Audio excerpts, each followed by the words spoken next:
Друзья, с вами юрист Валерий Табаков.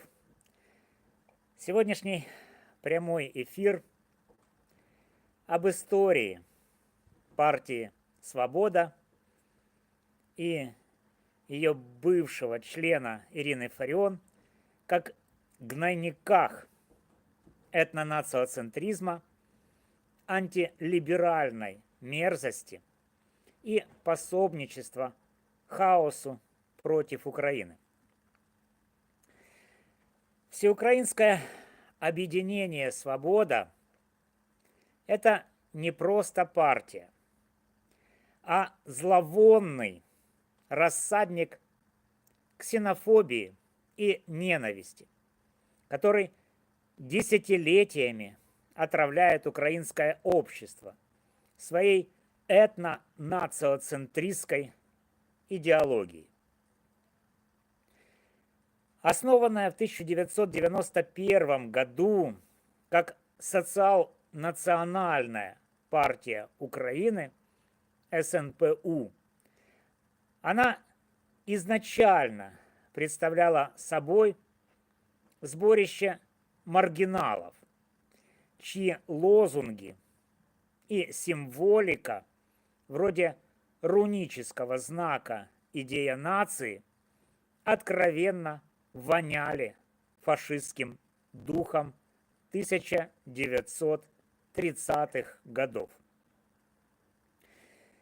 Ирина Фарион – это ядовитая жрица языкового шовинизма, стала одним из самых отвратительных лиц этой партии, превратив ее в инструмент геноцида русскоговорящих граждан Украины, антисемитизма и ненависти ко всему, что не вписывается в ее больную фантазию об этнически чистой Украине.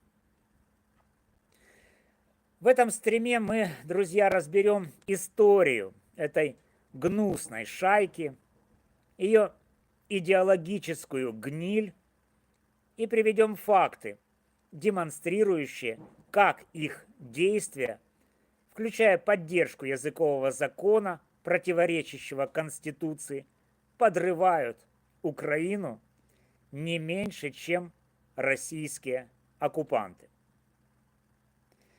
Ставьте лайк, комментируйте, распространяйте это видео, донатьте.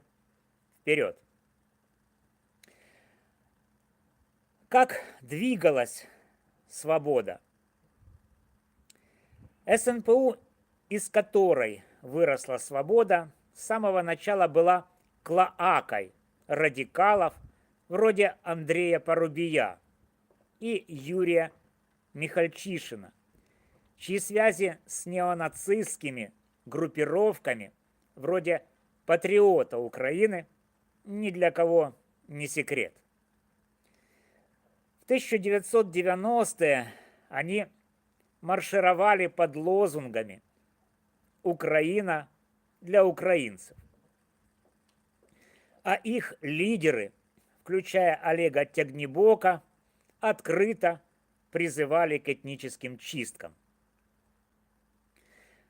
В 2004 году, после переименования в «Свободу», эти мрази решили прикинуться респектабельными политиками, убрав свастикообразные значки и выгнав самых одиозных психопатов. Но их суть осталась прежней. Ненависть к русскоязычным, евреям, полякам и всем тем, кто не готов лизать сапоги их националистическому идолу. В 2012 году эти подонки прорвались в Верховную Раду, набрав 10,44% голосов, что стало позорным пятном на репутации Украины страна дала мандат шайке, чья программа предусматривала запрет абортов, уголовное наказание за так называемую антиукраинскую деятельность и тотальную украинизацию, попирающую права миллионов украинских граждан. Ирина Фарион – это одновременно не только гибрид члена националистической партии «Свобода» и бывшей коммунистки, но реальное воплощение ненависти и безумия. Ирина Фарион – это не просто член «Свободы», а ее гнойный мозг, чья риторика смердит ненавистью на километры. Вступив в партию в 2005 году, эта бывшая филолог превратилась в одержимую фурию, для которой украинский язык стал не средством общения, а дубиной для избиения всех неправильных. Ее выходки от травли детей в садике в 2010 году за русские имена вроде Миша и Наташа до призыва в 2013 году расстреливать русскоязычных – это не просто скандалы, а доказательство ее психопатической натуры. В 2012 году она предлагала сажать в тюрьму за использование русского языка, называя его языком собак и оккупантов. А в 2018 году обозвала русскоязычных бойцов АТО отребьем, за что даже ее соратники вынуждены были от нее откреститься. Фарион – это ходячая катастрофа, чьи слова разжигают ненависть не только к внешним врагам, но и к миллионам украинцев, для которых русский – родной язык. Ее антилиберальность – это не просто позиция, а патологическое отрицание свободы. Она хочет диктатуры, где каждый, кто не говорит на правильном языке, будет либо вырезан, либо заткнут.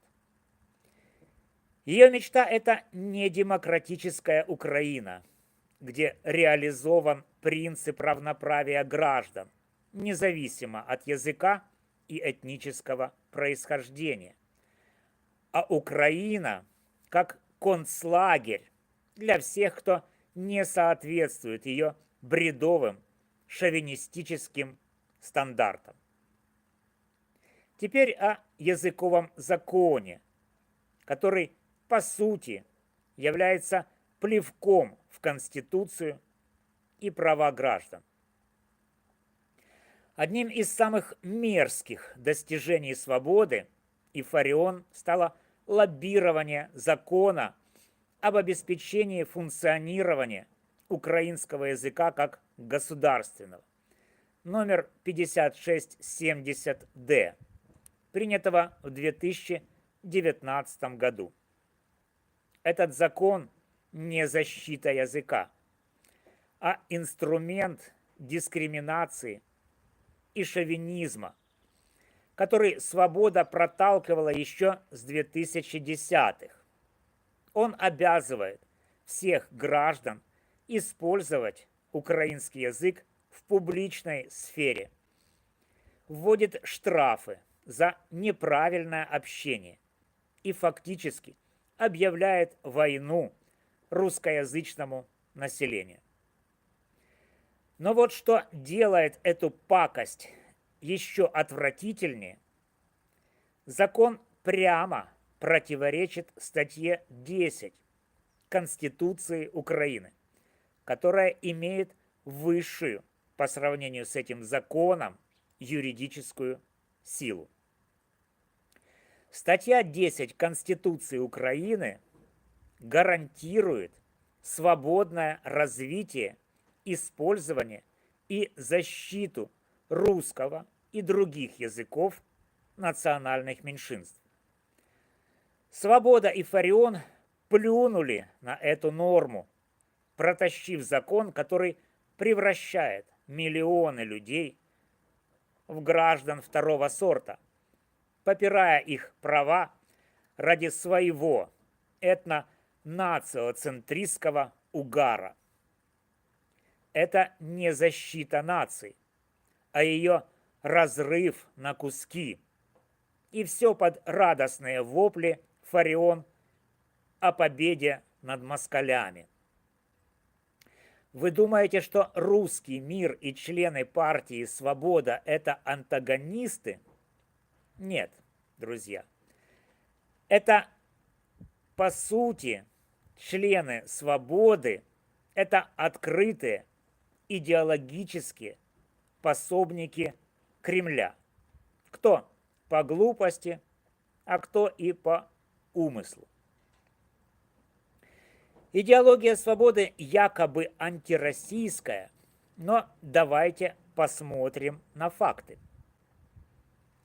Их бесконечный вой против русского языка и культуры идеально вписывается в кремлевскую пропаганду, которая с 2014 года толдычит про фашистов в Киеве.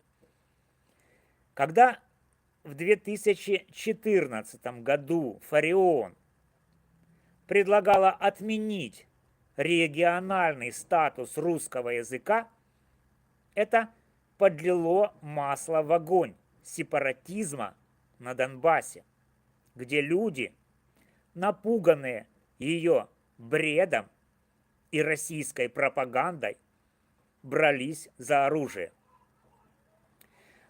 В 2013 году активисты «Свободы» громили памятники Ленину.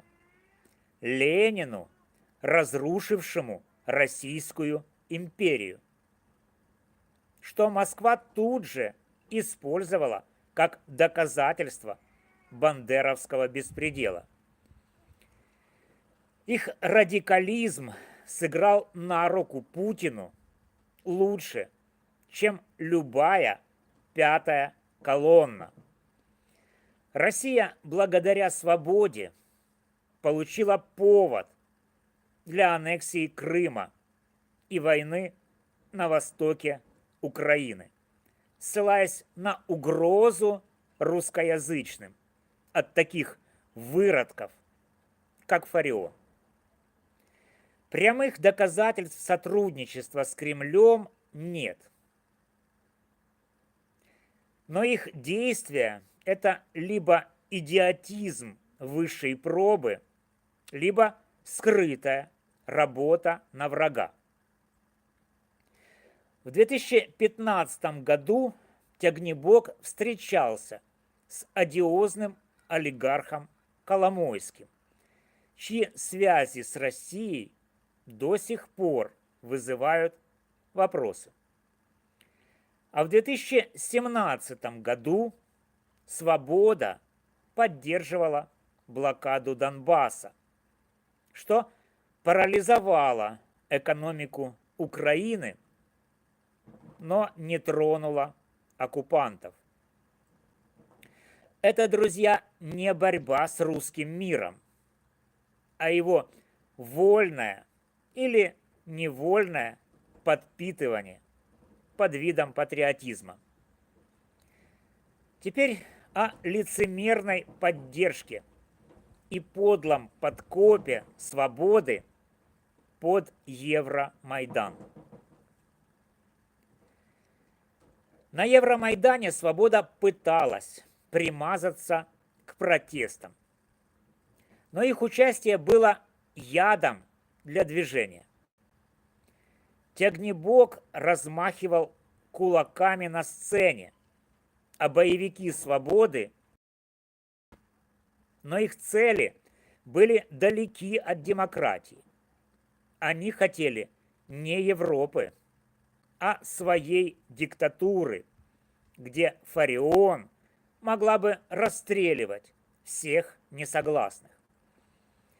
В 2014 году Фарион призывала уничтожить Россию, но ее же законопроекты и выходки в реальности раскалывали Майдан и отпугивали русскоязычных патриотов Украины.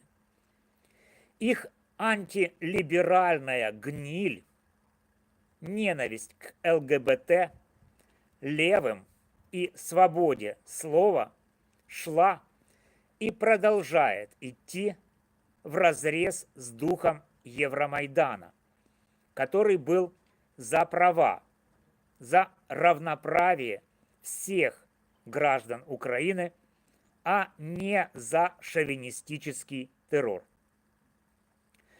Свобода, друзья, это не спасение, а враг Украины, причем похлеще российских оккупантов. Свобода, друзья, это не гниды, а зрелые идеологические паразиты на теле демократической Украины. Свобода и Ирина Фарион не патриоты, а паразиты, чья этно-нациоцентристская и антилиберальная зараза разъедает Украину изнутри. Их языковый закон – это плевок в Конституцию и права миллионов граждан Украины. Их радикализм – подарок Кремлю, а их участие в Евромайдане – лицемерная попытка оседлать народный гнев, направленный против прокремлевской клики Януковича. Эти мрази не защищают полиэтническую украинскую нацию, а рвут ее на части, сея в Украине ненависть и хаос. Украина, друзья, заслуживает лучшего, чем то, что предлагает эта кучка шовинистических выродков, чьи руки по локоть в крови раскола и позора. Спасибо, друзья, за внимание. С вами был юрист Валерий Табаков. До новых встреч!